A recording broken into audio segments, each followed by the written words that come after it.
We think of this as like the most expensive kitten video of all time. And we're basically using the cuteness of this cat to pluck at the heartstrings.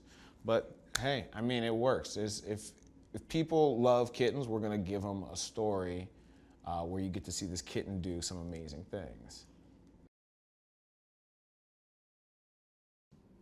It's very daunting to do television primarily and then come to film, and especially sketch, because in film you have to really think about what happened coming into the scene, what's going to happen coming out of the scene. So we can't rely on our old bag of tricks of just sort of heightening through the roof and doing a Key and Peele sketch. A reality has to be maintained for the comedy to continue to work. Because if you take the reality out, then all of a sudden we're nowhere. So Peter Atencio is the director of Keanu, and he has directed 99% of the Key and Peele episodes and sketches. So he's really the third man in the trio, I should say. At this point, he's of course directed us in 300 short movies of different styles and genres. So he's really, without having very much feature under his belt, he's a master craftsman already. Just from being able to put together our extremely difficult show. The characters are very much exaggerations of Keegan and I. So Keegan is kind of a subtler version of Clarence. I am a subtler version of Rel. Hopefully we don't have as many problems as they do, but I think Alex and I were really trying to, we know that honesty resonates with people.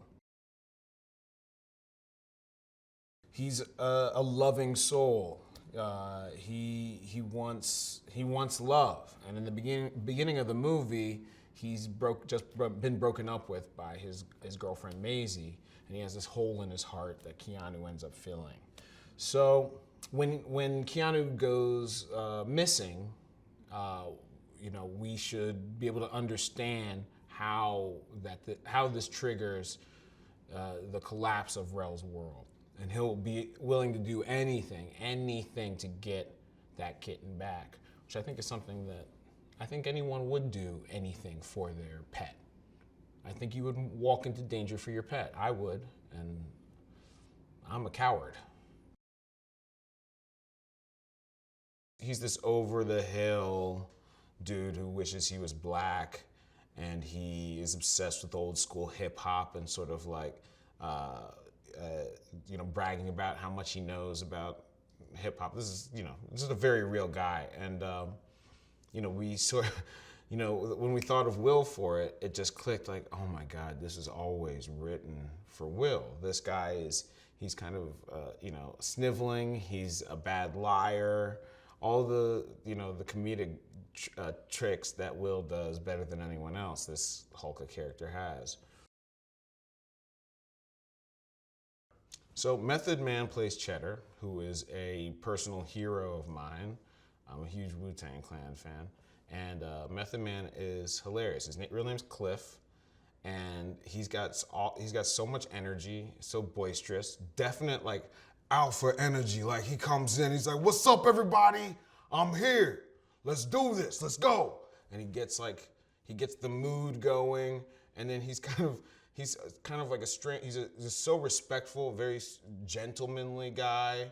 He's a fan of the show. We went on a ghost tour with him, and it was hilarious. We had 25 people on a ghost tour, and at the end, Method Man goes, "All right, now, ladies and gentlemen, this has been fun, but I must bid you farewell. And now I'm off." Something like that, and then he just left. And it was like, oh my God, this guy is priceless. At one point, we're in HPV, the strip club, which is short for Hot Party Vixens. And the party is just going, and it's all turned up, and we got dancers at the poles just busting out. We got people in the crowd going crazy, and it's like you go to work and you realize like this would be the best example of how you could possibly play in your life.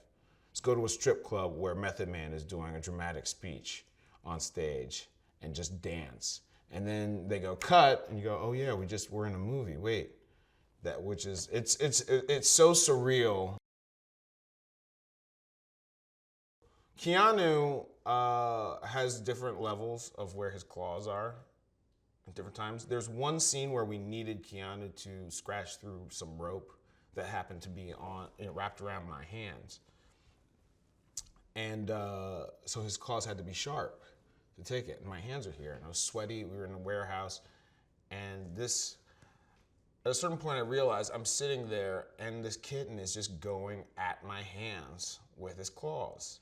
And all I hear is Peter going, "Oh, it looks so good. It's worth it. It's worth it." And I'm starting to laugh because I realize what a strange torture that I've gotten myself into. And I'm sitting here and have sweat pouring into these fresh kitten wounds on my hands, and this kitten's just going at my hands, and that's okay. It was you punish yourself for a movie, but that was one of the most surreal tortures. Death by kitten scratch.